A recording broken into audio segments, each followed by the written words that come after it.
नहीं लगता कि आपको नहीं पता होगा। हार का कारण पूरे बिहार को पता है और ये चुनावी चीज है। मुझे मुझे लगता है कि मैं एज ए कलाकार ही सही हूँ और हम लोगों के लिए पॉलिटिक्स सही है नहीं।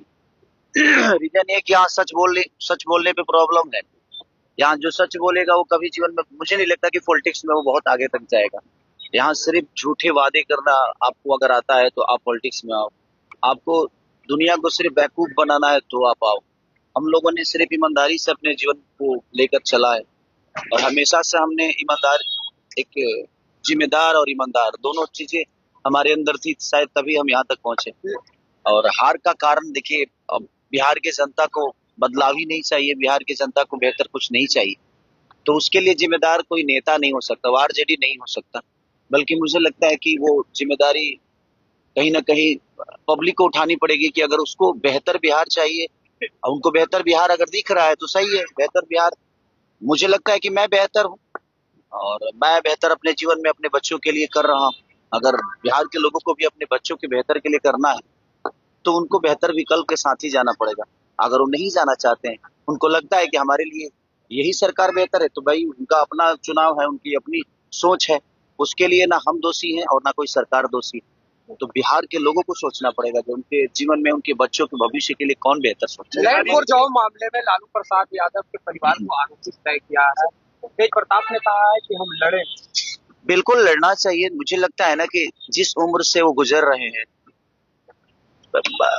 उस उम्र में ऐसी चीजें उनके साथ नहीं होनी चाहिए। और जहां तक बात है कि उन्होंने बिहार को क्या दिया है, तो आप जाकर गांव में पूछिए कि लालू प्रसाद यादव जी ने बिहार को दिया क्या है। जो अधिकार हमें बोलने के लिए, खटिया पे बैठने के लिए, हमें अपनी आवाज बुलंद करके कुछ कहने के लिए जो उन्होंने दिया है आवाज, जो छोटे वर्ग के लोग थे उनको जो आवाज उन्होंने दी है, मुझे नहीं लगता कि अगर वैसा नेता हमारे बीच में नहीं होता तो शायद हम आज भी किसी न किसी दबाव में जी रहे होते।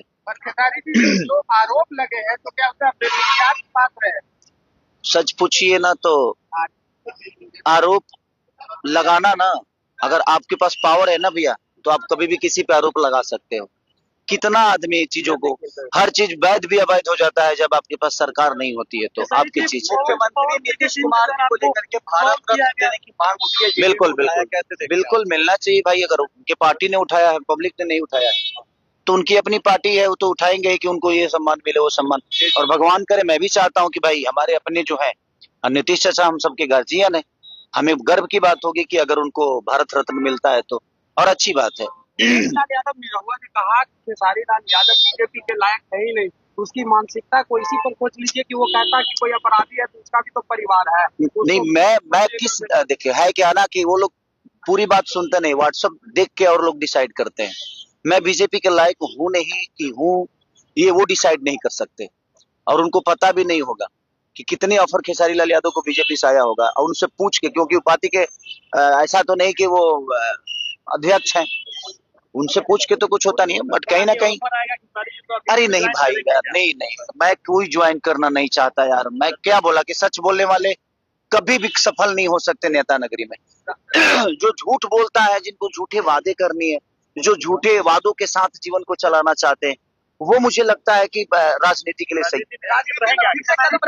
देखिए कल पता नहीं यार, मैं निरहुआ ने कहा था कि चुनाव आने के बाद खेसारी तो कहीं ना कहीं अरे भाई, मैं सच, अब तो क्या कर, मैं छपरा में रहा हूँ, मेरा काम छपरा में है। इन लोगों ने फिल्म सिटी बना रखी है क्या बिहार में? मेरा काम तो बम्बई में है ना भाई। तो मैं मुंबई जाऊंगा तभी तो दो रोटी कमा पाऊंगा। ये तो रोजगार दिए नहीं और खाली भाग जाएगा, तो कहाँ जाऊं? छपरा में दे दो यार, फिल्म सिटी दे दो, क्योंकि मैं संगीत के बिना रह नहीं सकता। मेरे सोच में छपरा को बेहतर बनाना है, तो छपरा में रह के बेहतर नहीं बना सकता मैं कहीं कमाऊंगा तभी छपरा के लोगों का मदद कर पाऊंगा। और कमाने के लिए इन्होंने मेरे को फिल्म सिटी तो दिया नहीं, कोई चीजें तो दी नहीं यहाँ पे। तो मेरा सारा काम तो मुंबई में है, तो मैं वहीं जाके कम कर पाऊंगा। और मेरे बीबी बच्चे भी मुंबई में रहते हैं, तो भाई अब उनको भी, उनके बीबी बच्चों से उनको लेना देना तो है नहीं, बट मेरे बीबी बच्चों से तो मुझे लेना देना है ना भाई। मेरा फैमिली है और मैं फैमिली को बहुत प्यार करता हूँ, तो मुझे मुंबई तो जाना पड़ेगा क्योंकि मेरे पास फैमिली है। और जिसके पास फैमिली है तो फैमिली के पास जाएगा ना वो। आप महिलाओं का हमेशा सम्मान करते रहे हैं, लेकिन पवन सिंह जो है, भाई ये उनका जीने का तरीका है। आप अब देखिए, वो महिलाओं का सम्मान करते हैं? आप बताओ, आप बताओ करते हैं वो? नहीं करते ना। उसके बावजूद भी बीजेपी उनको सिक्योरिटी देकर बैठा है ना, तो ये उनका विषय है भाई, वो उनकी जिंदगी है, उनकी पार्टी है, उसमें मेरा कोई लेना देना नहीं है। वो भाई अपने हिसाब से जीते हैं, उनका अपना जीने का तरीका है। मैं अपने हिसाब से जीता हूँ, मुझे पता है जो कौन क्या है, तो उसके लिए धन्यवाद।